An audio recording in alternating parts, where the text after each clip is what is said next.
夫君转世后忘了我，爱上另一个女人。可我们的灵魂中刻有合欢印，夜夜都得同房。他不知这是自己前世亲手刻下的，认定是我使了妖法，强迫于他。我们做了7年，他也恨了我7年。直到白月光可写的消息再度传来时，他不顾自己青筋暴起的身子，跌跌撞撞地赶过去。我紧随其后，听见他们的对话。国师已经布下锁妖阵，只要剖出狐妖的情人心，就可以解除印记。他每次亲吻都让朕恶心，就像在被母猪啃。他们口中的狐妖是我。我彻底心灰意冷，把心给他，了结这一切。离去时，青丘的姥姥劝我，要不要再等2天？吃了狐心的人会恢复前世记忆。我笑中带泪地摇摇头，不用了，我终于明白，他们从不是同一个人。大家好，欢迎收看皮皮听书。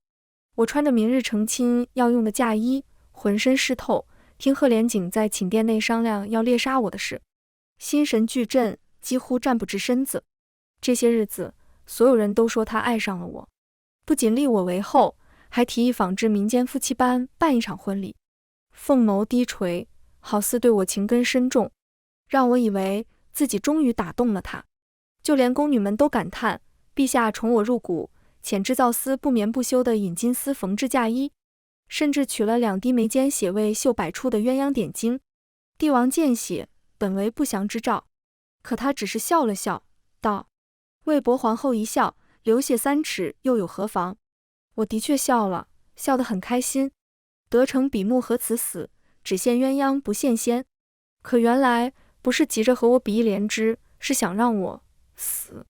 国师迟疑地问：臣记得他曾为陛下挡剑试毒，南疆巫师对您下咒时，也是他不眠不休地寻找解咒之法。若陛下有所不忍，此时撤掉法阵也还来得及。屋内沉默了一瞬，我屏住呼吸，抱着最后一丝期待，却听一声嗤笑响起。透过门缝，可以看见赫连景正倚在榻边给江彩衣喂药，眼含嘲讽。他强迫朕7年，让朕无法和彩衣一生一世一双人。朕恨之入骨，又怎么可能对这种妖孽产生联系？如果无法解除印记，朕宁愿做无根之人，也绝不想再委身于他。他也愚蠢，竟真觉得朕会对他动心。赫连景毫不掩饰的恨意让我站立，心口不可控地涌起阵阵痛意，直往灵魂最深处钻。姥姥在传讯符那头听见这些话，满含怜惜地说：他前世对你情深似海，连我都为之动容，今生竟然这般待你，可怜你寻了他3000年，却落得这下场。孩子，忘却情爱，回青丘守护神树吧。是啊，3000年，就为他那句来世相守。我踏遍大江南北，磨破了爪子，挨尽孤独，直至忍痛砍下尾巴送给阎王爷做披肩，才探听到他转世后的行踪。诸般险阻，我从不觉得苦，却从没想过他会不爱我。他早就不是那个宠我如命的夫君了。好半晌，我才找回自己的声音，用极其颤抖的哭腔低声应道：好。切断传音。我抹掉泪水，正准备敲门，门却应声而开。赫连景将江彩衣挡在身后，警惕地看着我，沉眉怒目。楚昭昭，你听见了？屋内的人全都看向我，如同在面对洪水猛兽。江彩衣娉娉袅袅地直起身子，勾住赫连景的手指晃了晃，似在关切。她是6国第1美人，黛眉若远山，双眸含水，即使染了病容，也依旧美得惊人，比我这副被雨水打湿的落汤鸡模样好看多了。赫连景立即敛了怒色，掌心附住他手背玛萨。别怕，朕会护着你。瞧着他们亲昵的样子，即使我已决定不再执着，却还是难以避免的有些酸涩。我攥紧手心，想说你不必大费周章，我愿意把心给你，反正狐族没了心也能活。还想向他道歉，叨扰了这么多年，可话未出口，却见他神色复杂的静默片刻，随后咧开嘴笑了，眼中满含憎恶。既如此，国师将行动提前吧，免得他发狂伤了彩衣。地面升腾起巨大的法阵，磅礴的灵力袭来。我欲抬手去挡，身上的嫁衣却化作蠕动的金链子将我束缚住。那2滴血也涌入我体内，锁住了我的灵力。天罗地网，逃无可逃。我匍匐在一地泥泞中，不可置信地抬头。你竟真的要对我动手？那又如何？他毫不犹豫地回答，静静地欣赏我狼狈的模样。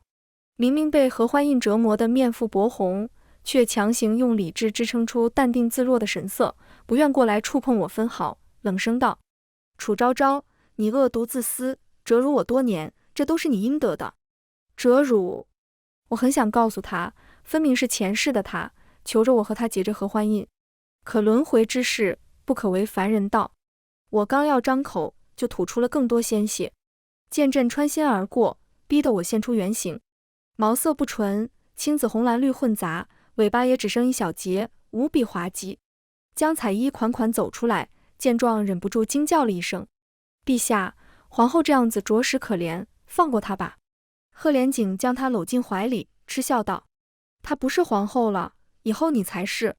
说完，他又定定地看了我几眼，终于动了，却只是温柔地捂住江彩衣的眼睛。别看，丑，只这一字胜过千万剑刃。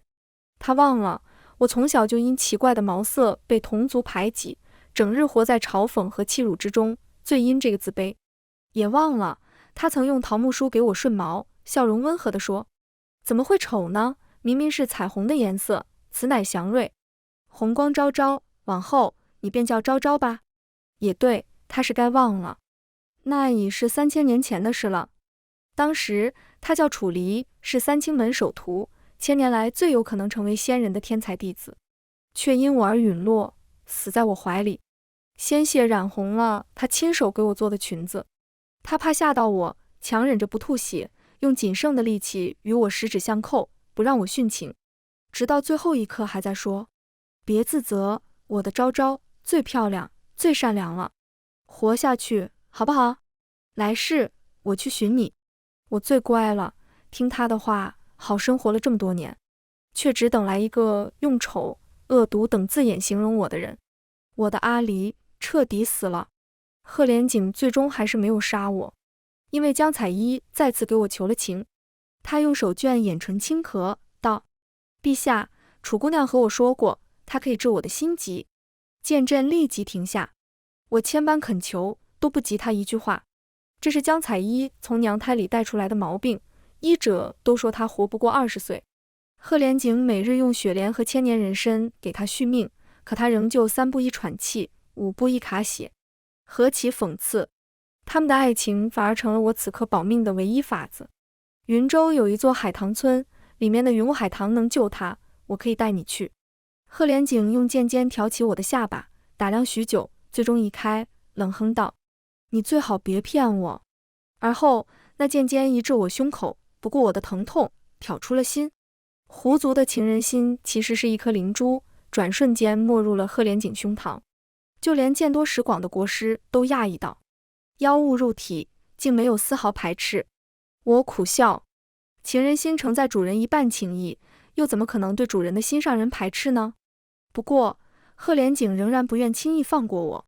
他问国师要了颗丹药塞进我嘴里，强行将我身体撑开，化作人形。衣衫早在锁妖阵中毁坏，我只能赤着身子蜷缩起来。动物没有什么羞耻心，可阿离曾说过，不要给别的男人看我的身子。贺连景却讥诮地笑了笑，直接粗鲁地将我抱进了寝殿。摸到他温热的腰腹，我才明白过来，这是合欢印还没彻底消解。他恨我，厌我，却不得不用这种方式惩罚我。楚昭昭，你真该死！你知不知道，每次和你做的时候，我都恨不得你死。这番咬牙切齿的话语，终于让我忍不住哭出了声。我是只狐狸，只知道许了诺就要遵守，有了伴侣就得忠贞不渝，却不知前世的山盟海誓会成为他今生的累赘，连天生的习性都被他是做对男人的侮辱。我忍着痛，用手盖住了他那双和阿离一模一样的眼睛，说：对不起。他没有发现我的手腕上多了个3瓣莲印记，最左边的那瓣红莲莹莹生辉。姥姥说3瓣皆亮时，它留在我体内的抽魂术就会开启，届时我魂归青丘，这里的楚昭昭只会剩下一个壳子。我骗了他，我不会再回来了。海棠村是我和阿离隐居了数十年的地方，也是他埋骨之地。回青丘前，我想再去看他一眼，然后安心待在青丘，永世不出。原本去海棠村只需半日，可贺连景带上了江彩衣，舍不得他离开半步，于是我们花了一整日才到。红莲都已开了2瓣，软轿中，贺连景毫不在乎帝王之尊，屈膝蹲在江彩衣身前给他喂药。察觉到我的视线，贺连景抬眸，指尖微顿，轻蔑地笑了笑，将莲子放入口中含着，抬起江彩衣的下巴，渡了过去。我脚步乱了一瞬，连手中的药碗都打翻了。飞溅的碎瓷在江彩衣的裙摆上划了极小的一道口子。她微微侧头，羞涩地抿起唇。贺连景冷了脸，搂紧她，将我踹下轿，拖下去50大板。侍卫们惯会踩高捧低，将我拖去榆树下，一声声拍打得极其响亮，像在朝新任皇后邀宠。轿帘落下，轿内隐约传出男子的喘息和女子娇喘，连打我的侍卫都有些躁动，打得更狠了。打完已是半身的鲜血。曾受过我恩惠的红嬷嬷心疼地迎上来搀扶我，我本是不疼的，看见她关心我，不知怎地落了几滴泪。嬷嬷，我已经没有感觉了，真的。她用苍老的手为我捋顺发丝，宽慰道：姑娘是在为陛下吃醋和伤心吗？我茫然地眨了眨眼，泪珠在手背上砸出水花，喃喃自语：不，我看她只是因为她只有在江彩衣面前才最像阿离，一样的温柔体贴，柔情缱绻，让我忍不住想多看几眼，再看几眼。红嬷嬷有些不解，正想接话，却脸色大变，低下头去。我回过头，看见贺连景不知何时站在了我身后，面色阴沉。他沉着脸，一步步走向我，衣襟微敞，锁骨和胸膛全是吻痕和抓痕。那衣衫之下呢，岂不是更多痕迹？当他攥住我手腕时，脂粉的香味扑鼻而来。我脑海中只有一个想法：我的阿离是最干净的，永远都不会脏。他不是阿离。我没忍住，吐了贺连景一身。他似要发怒，见我要摔倒，竟下意识搂住了我。我诧异地抬头，看见同样愣怔了的贺连景，那双凤眸中闪过纠结、柔情，转瞬间又化为狠厉，猛地推开我。我踉跄了一下，才意识到他方才竟本能地用了内力冲过来扶我。想来是那狐心在影响他，记忆还没恢复，身体却已先一步做出了反应。他紧蹙眉心，神色几乎狰狞，直至有侍卫过来在他耳边说了几句话。贺连景顿时将眉蹙得更深，面如黑铁，抓住我的臂膀一路拖拽，踏过满地海棠花瓣，将我拖到一个墓碑前，恶狠狠地说：这才是你的目的吧？村民说海棠村根本就没有什么云雾海棠，你哄朕带你过来，只是为了看你的旧情人。墓碑上无夫楚离4个字已经模糊，似被抹撒过1000万遍。我情不自禁地伸手，却被贺连景紧攥住。对上他震怒的神色，我扯出一抹笑：你刚刚果然听见了。谁知他也忽地笑了，只是笑容可怖得很。呵，不只是刚刚。他一字一顿地道：你意乱情迷时，梦呓时，生病发热时，总是喊他的名字。7年，喊了他3765次。说着，他声音竟有些发颤，掌心扼上我的咽喉，缓缓收紧。原来他已经死了呀！就为了这么个死人，你逼迫我屈服在你身下，取悦你，扮演他的替身。楚昭昭，我真恨你！你又骗了我，那晚我就该杀了你，而不是……我几乎窒息，才知道这些年他竟是这样想我的。他没有再说下去，粗暴地将我甩到一边，拔剑砍掉墓碑，那样子简直如同鬼煞。我今日就毁掉你旧情人的尸骨，把你囚作禁鸾，日日夜夜的折磨，让他在地下也不得安宁。我顿时急了，声嘶力竭地哭喊：不要！想冲过去，却被侍卫紧紧抓住手臂。墓碑被砍得七零八落，坟土刨开，四周窜出了好几只狐狸，尖叫着想保护墓碑。它们都是我和阿离当初喂养过的小狐狸，这些年一直守在墓旁。可无论我怎么叫喊，它们还是义无反顾地冲过去。一只只死于剑下。侍卫疑惑地皱眉，他们怎么只躲避不攻击？因为他们把鹤连锦当成了阿离啊。最后一只狐狸被鹤连锦挑穿身体，尖利的小嘴微张，用还不熟练的人声轻唤：爹爹！我彻底失了力，喉咙似被堵住了般，连呼吸都难以为继。莫大的悲伤袭来，墓地里的香烛在一片混乱中被撞翻，火焰瞬间燎进海棠花丛，就快将我们包裹。我跌跌撞撞地甩开侍卫，扑过去将墓碑的碎片抱在怀里，将脸庞贴着阿离二字。鹤连锦见状，将手中剑柄握得更紧。你现在跪下来求我原谅你，我可以考虑把你抱出去。我摇头，悲怆地笑了笑。不用了，鹤连锦，你从来都替不了阿离。可惜这个道理我花了3000年才懂。咔嚓，和田玉制成的剑柄被捏碎。鹤连锦狠狠咬牙，眼中染上猩红，重重地将剑插入我胸膛，和断碑定在一处。那你就自己从火海中爬回去吧。随后头也不回地带着随从去救靠近火海的江彩衣。回去吗？不，我不会再回他身边了。我将手拍上自己的天灵盖，抽出情丝，这是我们青丘湖的本源之力，至情之力可跨越生死。阿离死后，我才通悟了这力量，如今便让它发挥最后的作用吧。情丝散作星子，落入那些小狐狸的身体里，它们睁开眼睛，忘却前尘，慌乱窜逃，而我也退回了原形。五彩斑斓的小狐狸抱着断碑，无力地舔舐伤口。阿离，我要走了，你不会怪我的，对吗？鹤连锦在为江彩衣整理凌乱的发丝，忽然似有所感地看过来，瞧见我蜷缩在一起的身子和烈火吞噬我的场景，瞳孔巨缩，大步奔来。与此同时，3瓣红莲齐亮，抽魂术开启，我的魂魄从身躯中剥离。侍卫和村民们都在乘水灭火，可这片海棠漫山遍野，火燎之势不可挡。我想，鹤连锦怕是已经看不见我身影了。飘在空中的我却能瞧清他的一举一动。他第一次露出惊惧的神情，即使是幼时母妃去世，都没见他茫然无措过。长靴踏入火中，半边袖子都焚了起来。而后思想到什么，又恼羞成怒地将步子收了回去，厉声道：楚昭昭，你还不出来？待在里面是想用苦肉计吗？无人应答，唯有花瓣和枯枝在火中焚毁的吱嘎声。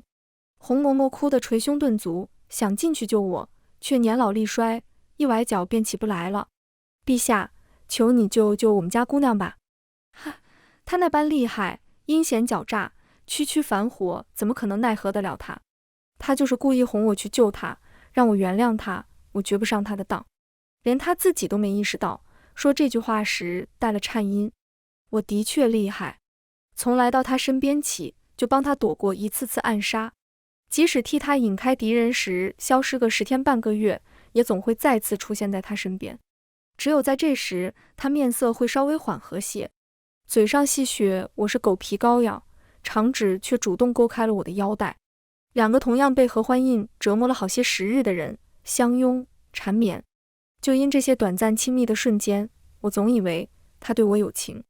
可他登基前夜灌我喝下迷魂汤，等我再醒来，他已将江彩衣纳入了后宫。对我说的第一句话就是你别伤她。那是我第一次意识到自己从没有走进过他的心。我怎么会伤江彩衣呢？她漂亮又温柔，我也喜欢，只怪自己执迷不悟，成了痴儿。凡尘尽了，虽不知为何，我的魂魄迟迟不去青丘，但应当也快了。烈火渐熄，我仍旧没有出去。鹤连锦站不住了，一步步踏入焦黑的花泥，喊着我的名字：楚昭昭，你为何不应我？等回去，我一定会狠狠地惩罚你。可当他触碰到断碑前那只遍体鳞伤的小狐狸，手却发了抖。良久，探了探鼻息，了无生机。村民们都说这位年轻的帝王疯了。他突然目眦欲裂地抱着一只极丑的小狐狸上了马车，连身旁那位姓姜的娇美娘娘都不顾了，一路疾驰，以最快的速度回到皇宫。下马车时，贺连锦高大的身子竟踉跄了一下，他用龙袍裹着我的尸身，捧到青天殿，问国师：“他怎么没了气息？”国师裴眼垂眸，欲言又止。不等他回答，贺连锦又自顾自地说：“朕听闻民间有一龟息公，他定是用了这种特殊的法子哄骗我。”他语速极快，像在自欺欺人。可裴眼用灵力探了一遍又一遍，最终不得不让他直面那个事实。陛下，楚姑娘体内没有生魂，她已经死了。死？贺连锦喃喃着这个字眼，苍白的嘴唇发颤，一遍又一遍抚摸我的头，似乎这样就能让我的尸体重新回温。陛下，您不是一向讨厌她吗？她死了，您该高兴。对啊，我该高兴。他抱紧我的尸体，低声笑了。楚昭昭，你这么恶毒，你该死。我恨你，我真的好恨你。笑声却凄冷得很，形如癫狂。转身的一瞬间，身子晃了晃，扶了廊柱许久，才又重新抬步，脚上4担千斤重量，一步一步沉甸甸地坠在心头。青天殿外，红嬷嬷正在不远处被鞭笞。陛下，这个贱奴刚刚去整理楚姑娘的遗物，竟然辱骂您，我们正要杖毙他。听见侍卫的禀报，贺连锦无力摆手，不想理会。走了几步，却踩到一本小札，捡起来一看，里面全是我歪歪扭扭的字迹，事无巨细地记录了他的喜好、文墨，还有我伤心时留下的笔墨。景圣27年5月初3，江采衣重病，我见他伤心，去天山寻来雪莲。他一眼都没看我，不知那是我找来的，也没发现我的腿上全是伤痕。景圣29年正月初1，我学凡间女子做了一桌年夜饭，满手水泡。他一夜未归，我找过去，却看见他守在江采衣的门前。原来即使江采衣嫁了人，他也无法忘怀。他一页一页地翻过去，指尖停留在某段时，眼眶彻底红了。景圣32年8月11，我怀孕了，旁敲侧击地问他，如果给他生个孩子，他可不可以不这么讨厌我？他生气了，说宁愿把那个孽种摔死。我好难过，在池边哭了一夜，独自喝下酪子汤。往日我最爱赏月，可今晚的月色好冷好冷。贺连锦闭了闭眼，再睁眼竟落下一滴泪。文墨只留下一句话：阿离，我好想你。他哑声道：你说我忘不了江采衣，可你既这般爱我，为何又不能忘了你的阿离？他不知，我就在旁边飘着。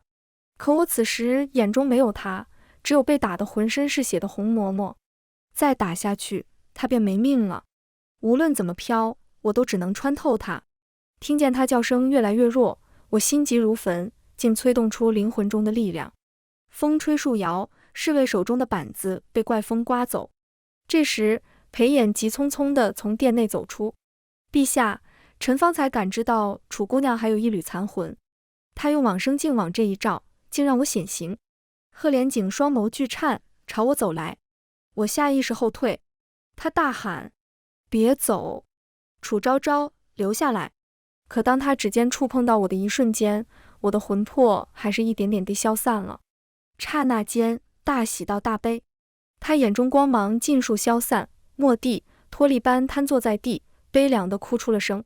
我想起来了，我就是阿离。我只来得及听见那一句话，便魂归清秋。这里的一切都让我恍惚。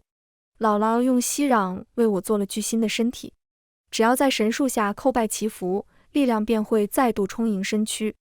我懵懂地动了动手臂，灵魂似乎还没从烈火灼烧的痛苦中脱离出来，耳边仿佛还回荡着贺连锦的呼唤：姥姥，为何我的魂魄会逗留那么久？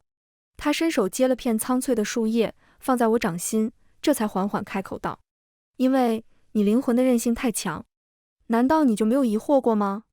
为何整个青丘的狐狸都有来处，只有你无父无母，连毛色都与众不同？树叶在我掌心化为清润的水，融入肌肤，合欢印的躁动也因此平静。似有所照般，我抬起头，如同看见了寄居在神树中的先祖。孩子，你是神树中诞育的子嗣，3000多年前，我从树洞中将你抱出来，从那一刻起，你的职责就已注定。原来我的身世竟是如此。阿离说的没错，我的毛色的确是祥瑞。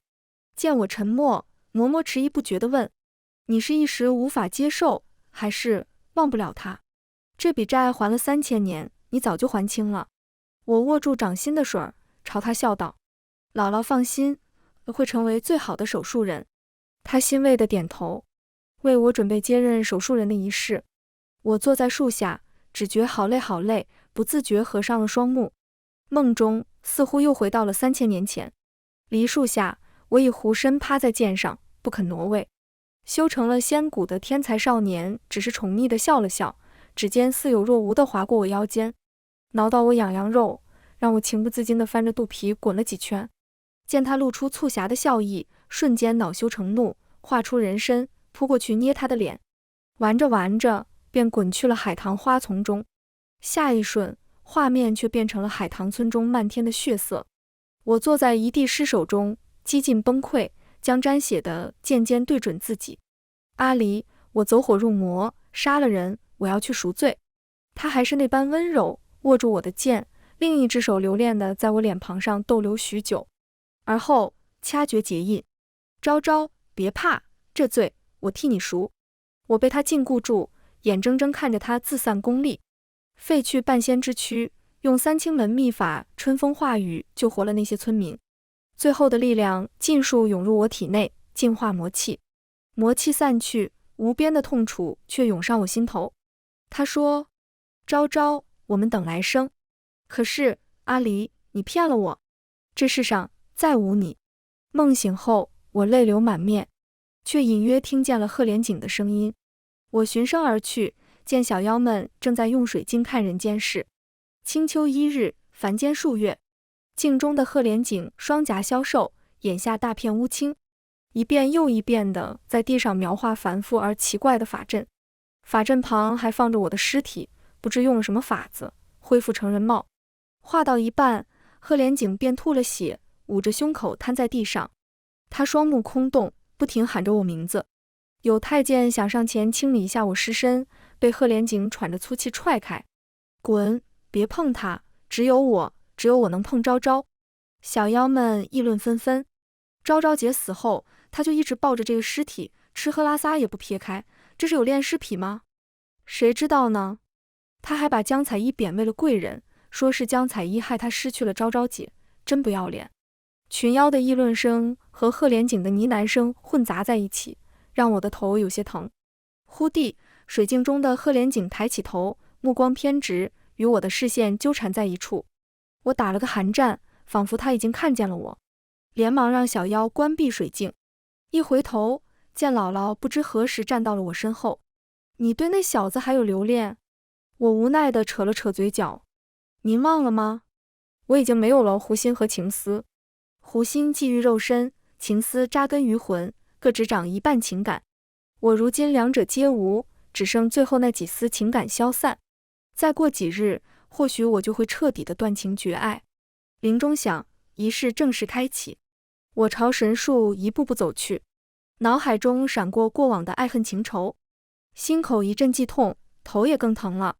忍着泪意，接过神杖，即将要将手掌按上树干时，头颅里的疼痛到达巅峰，眼前一黑，再次睁眼，竟对上了贺连景苍白的脸。他勾唇，笑容阴鸷而疯狂。昭昭，抓住你了！我低估了贺连景的疯狂。他在寝宫中画了无数遍招魂阵，不眠不休，血气浓郁，染得半个皇宫都死气沉沉的，最终将我招了回来。我仓皇地站起身，想逃出去，心心念念着未完成的仪式。刚走了10几步，便被困住。这才发现，他竟将我关在了一个巨大而精致的黄金笼里，垫了厚厚的阴毯，双脚也被金链子捆住。从我醒来的一瞬间，贺连景就一直紧紧盯着我，怎么也看不够，满是失而复得的欢心。他扯着金链将我拽了回去，抱紧我，在颈间嗅闻。昭昭，我好想你。灼热的气息让我起了一身鸡皮疙瘩，用力推开他，想施法对付他，却发觉调动不了力量。这具身体灵力空虚，魂体的力量也被他用合欢印为引压制住。他得到了前世修行时的记忆，又有陪眼相助，囚禁我实在不是什么难事。没想到前世相爱时刻下的印记，反而成了如今对付我的枷锁。我疲惫地放下手，失望地与他对视。他有了阿离的记忆，却没继承到一分一毫的尊重与善良。贺连景仿佛被我这样的眼神刺痛般，那股强势的气质瞬间垮了下去。片刻后，又抬起头，将笼子里的东西一一摆到我面前。城西的画本，云州的海棠糕，洛阳的傀儡面具，还有一对做工粗糙的木偶小人。我瞥到他手上密密麻麻的伤口，顿觉无力。这些都是我曾向他讨要过的物件，可他总是沉默地看向旁处，让我以为他根本没听见。原来他一直知道，只是从不屑于满足我而已。昭昭，你想要的我都给你，别生我气了好不好？他语气中罕见地出现了脆弱，可我却气急反笑。你以为我只是在和你闹别扭吗？我们已经结束了，两不相欠，各寻前程，不好吗？咔嗒，窗门被吹开，冷风带着雪刮进来，日的光辉照亮他的眼，血丝遍布，似忘川河边终年沉溺于执念的厉鬼。各寻前程？不可能。昭昭，你是爱我的，你会原谅我的。我皱了皱眉，对他的执着感到不解，试图开导。你只是被阿离的记忆影响了，你以前很讨厌我的，你忘了吗？你真正爱的人是江彩一。他摇头，痴痴地看着我，抚上了我的嘴唇。不，我从很早以前就想这么做了，想把你关在笼子里，日日夜夜只能看我一人，想堵住你的嘴，不让你再喊阿离这个名字。父皇宠爱妖女，害死我母妃，所以我先入为主的厌恶你，误会你，一直不敢承认。可你死的那刻，我意识到自己真的爱上你了。我错了，别离开我。我想，贺连景是真的疯了，他竟然说他早就爱上了我。这让我想起民间一句：孩子死了，你来奶了。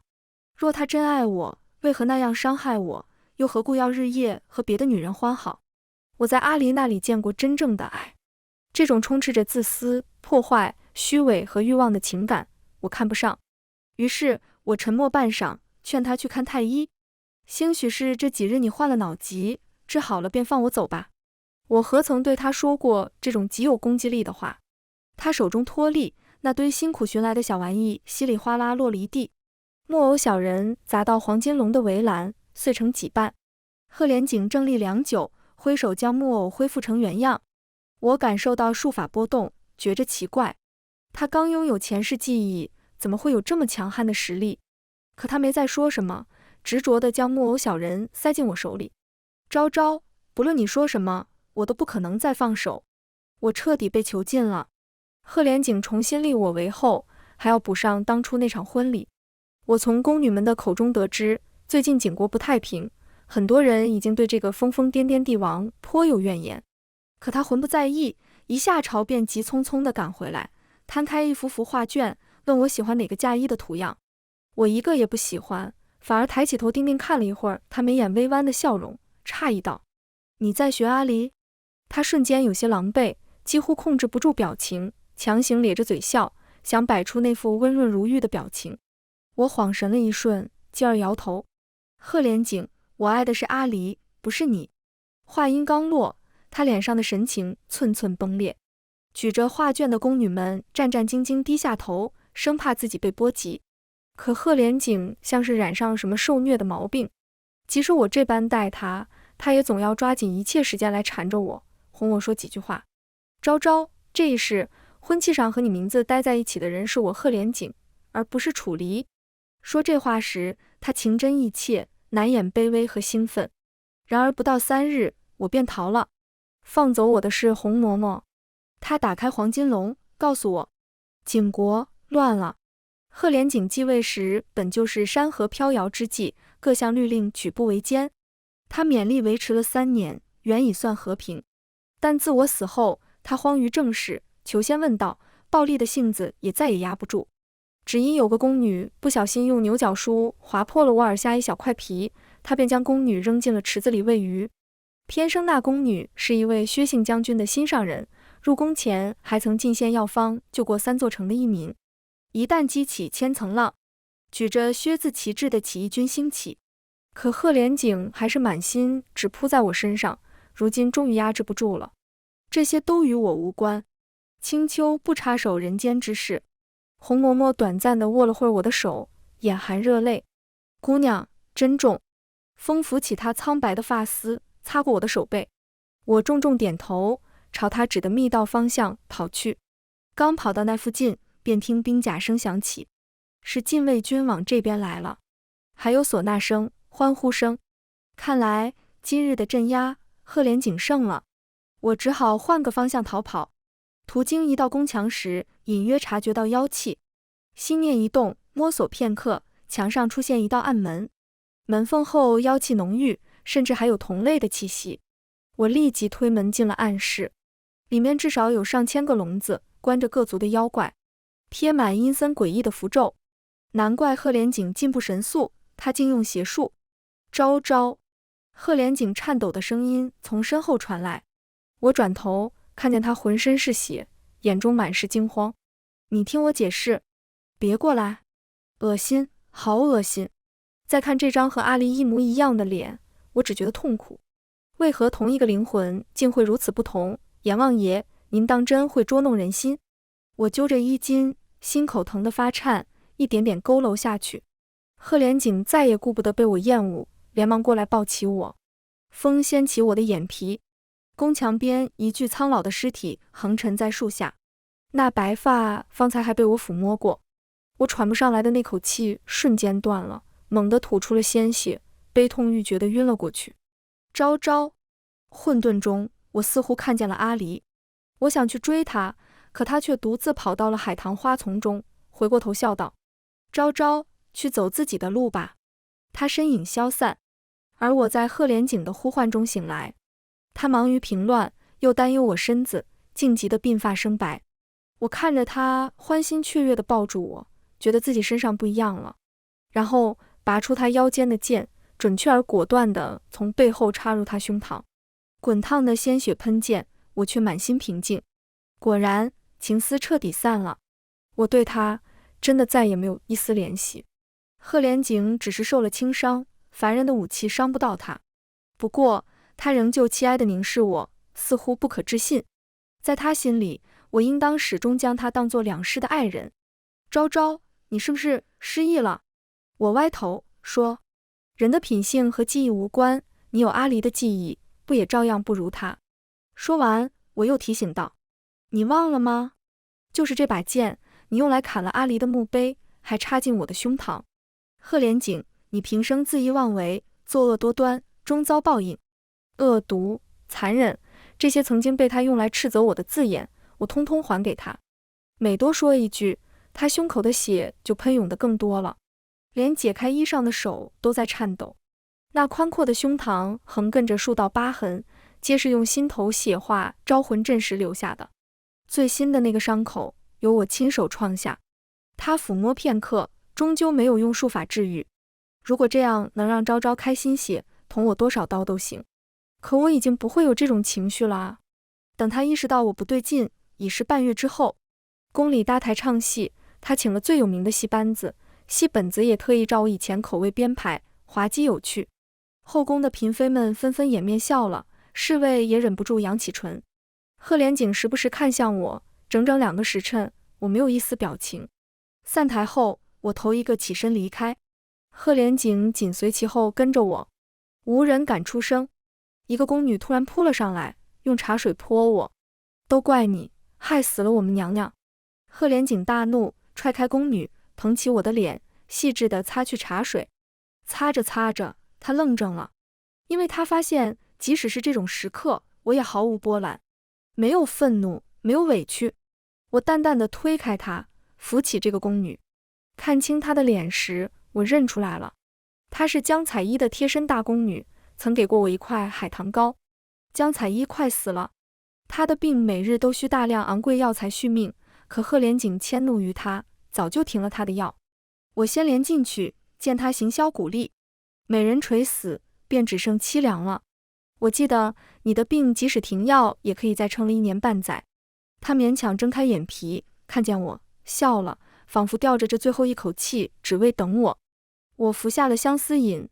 相思饮，名字好听，实为剧毒。我不解，见他消瘦的手臂从背下伸出来，便走去握住。他忍着咳嗽的欲望问我：你怨恨过我吗？我摇头。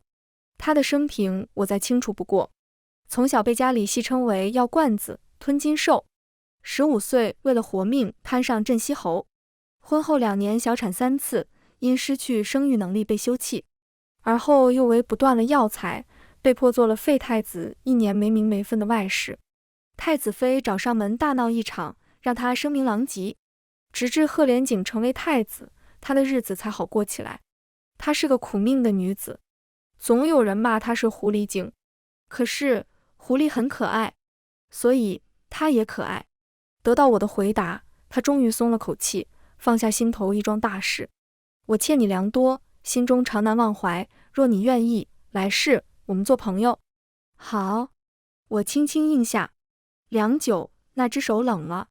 窗外下起皑皑大雪，推开门便见国师裴衍在门口久久伫立，半身染雪。赫连景撑伞在雪中等我。他曾经爱过的女人死了，竟没进去看上一眼。赫连景以为我会骂他，可我只是沉默地与他擦肩而过。伞落在了雪地里，他用极其无力的声音说：昭昭，我宁愿你恨我。赫连景越来越不安，将婚礼提前到3日后。景国的内乱扰得他心力交瘁，有时半夜醒来，我就看见他坐在床头，静静地看我，不知在想什么。我从不问，他也从不说。穿上嫁衣的那一日，宫女告诉我，这件嫁衣的绣摆和衣襟处皆是赫连臣亲手绣的。当初我也央求他绣过这2个地方，他心里只想着设局杀我，何曾理会这些错位的情谊没人稀罕。或许从一开始就错了。礼乐起，他牵着我走进礼堂，欣喜的笑容丝毫看不出有伤在身。昭昭，无论生死，我都不会放手。对拜时，他这样说道。我浅浅应了句：是吗？东南方鸣笛响彻，那是赫连景关押妖物的地方。他脸大变，刚走了几步，朝臣中便有许多隐藏了许久的刺客冲出，连禁军都有一半叛变。赫连景一向自负高傲，处变不惊地把我拉到身后。昭昭别怕，我会护你。他话没能说完，因为我将3枚灭魂针钉入了他的胸膛，这比凡人的剑好使许多。赫连景极其缓慢地转头看我，嘴角沾满鲜血，忽地悲怆地笑了。你真狠心。我眼皮跳了跳，手下用力钉进心口最深处。他能以合欢印禁锢我，我自然也能用心血炼制出的灭魂钉对付他。看见我掌心流淌的妖力和站在一片混乱中纹丝不动的裴衍，赫连景顿时明白一切。你们竟都背弃了我，为何？父皇憎恶我，母妃弃我而去，连昭昭你也不要我。他不肯倒下，双手掐上了我的脖颈，双眼涌动着疯狂的猩红。即使是死，我也不想放手。我以妖气化掌，震碎他5脏6腑，可那双手便像要长在我颈间似的，丝毫不肯松。末了，他却又松开手，靠着柱子瘫了下去，自嘲而绝望地笑了。我对你从始至终都下不去手，你独爱阿离，为何就不能爱我赫连景呢？我只回了一句：因为你只是一个有他记忆的怪物。他咬着牙，唇齿间溢出许多的血以及痛苦的呜咽。我起身，再也没看他一眼。裴衍持剑走过来，挑断他经脉，问：你可曾记得萧城之战中，弹尽粮绝时，你为了救一饿晕的副将，抢走一对老夫妇的食物，致使他们饿死？没有得到任何应答。裴衍的目光一寸寸冷了下去。呵，罢了，你许是早就忘了。你们这些上位者从不在乎我们蝼蚁，总有那么多借口，家国大义，却连自己的一根手指都舍不得切下来。直至我走到殿外，才听见赫连景声嘶力竭地喊了句：昭昭，来生我一定会先找到你，让你只爱我。哪里还有来生？裴衍对他恨之入骨，只会折磨他一番后让他魂飞魄散。至于我，归途在青丘。雪落在脸上，我抹去眼角下的水。薛将军大获全胜，纵马踏进皇城，看见我，他不疾不徐地打量了一会儿，朗声笑道：“你就是那个祸国殃民的狐妖皇后，要不要考虑跟着我？”我见他和姥姥的面容有3分相似，便忍了这番轻佻的言论。世间男子常常异化女子，将罪责推给妖孽，恰如妲己之于纣王，褒姒之于周幽王，好似这样就能掩饰那些帝王的暴力和失职。可我们狐妖分明是最至情至性的，将军若真喜欢我，倒不如在史书中留下一笔，为我们证明。他原本质疑着身子，听了我这话，倒直起了腰背，停下把玩银刃的手，朝我颔首道：“好，我答应你。”说完，他握住我浮在空中的一缕发丝。不过我是认真的，若10年之内你愿来寻我，我许你皇后之位。我觉着这些凡间的男子大多有病。赫连景求我，妄想这样便能让我爱上他。薛将军以皇后之位诱我，可我是狐妖，怎会贪人间金银福利？若我没猜错，将军和裴衍原本是想杀我的吧？薛将军笑容僵住，被我说对了，他们怎会放任我这么一个危险的女妖活着？青丘素来不对人类动手，只能吃哑巴亏。江采衣用一碗相思饮，让爱慕他的裴衍饶了我性命。正说着，裴衍拿着净魂瓶追了过来，问我，他死前可有给我留过什么话？我诚实的回答，没有，你又没为他做过什么，凭什么要给你留话？他脸色煞白，攥着净魂瓶的指尖隐隐发白。瓶中装着赫连景的魂魄，或许也是阿离的。我能感受到赫连景正在瓶中看我，而后目光又落在旁边的树下，那里躺着之前他执意塞给我木偶小人。其实我不知他为何非要给我做这个。看了一会儿，我突然想起来，我和他初次见面时便拿着这样一对木偶人，当时他还在冷宫，忍辱负重，血液冷得瑟瑟发抖。我从树上跳下来，把木偶人塞给他，说，我施了暖火术，你抱着他们可以取暖哦。他定定地看了我许久。后来那木偶人去哪了呢？好似是他误以为我要伤害江采衣，把木偶人扔进了池中。我在池中寻了一整夜都没找到。这般想着，我捡起这对木偶小人，在赫连景带着最后一丝期待的目光中，扔进了浮着碎冰的池子。净魂瓶撕扯着赫连景的魂魄，他用仅存的气息呼唤我名字，可我已踏上祥云，回了青丘。神树下，姥姥等候我多时。我将掌心按在树上，传承神树意志。看着他欣慰的笑容，我突然开口道，阿离的仙骨就在树中，对吗？姥姥当时愣住，支吾片刻，找不出辩解的话。当年我悲痛大哭，昏了过去，醒来便察觉不对。仙骨不死不灭，为何会跟着躯体一同损坏？如今没了七情六欲，一切反而明了。难怪我是神树之子，可姥姥任由我被欺凌，看着我逃出青丘和阿离相遇。难怪姥姥给我的功法会让我走火入魔。又难怪狐心能让赫连景恢复记忆，因为早在当初他转世之时，姥姥便将他情破玻璃，藏在了我的心中。直至方才，我定穿他胸腔中的狐心，才察觉到那气息。玩弄我的从不是命运，而是我视为至亲的姥姥。神树得到仙骨，更加茁壮，滋润所有狐族子民。我通晓了情爱，却又斩断情根，最适合侍奉神树，修炼情力。就连他和人类的后代也成了凡间帝王，后世都将与青丘交好，一举多得。姥姥，您真是聪明。他哆嗦着唇，无措地问我，你恨姥姥吗？我无波无澜地看他，没有情爱之人也会恨吗？他那枯槁的面容终于忍不住抖了抖，落下泪来。此后数万年，我都将守护神树，待功成身退后，升任天庭，执掌青丘。这样的未来，我为何要恨呢？我也不知道。一片树叶落下，被我握在掌中，它化作水，流啊流，就这般进入皮下，流进过往3000年岁月。全文完，皮皮听书，感谢您的观看，每天上新精彩小说，喜欢就订阅吧。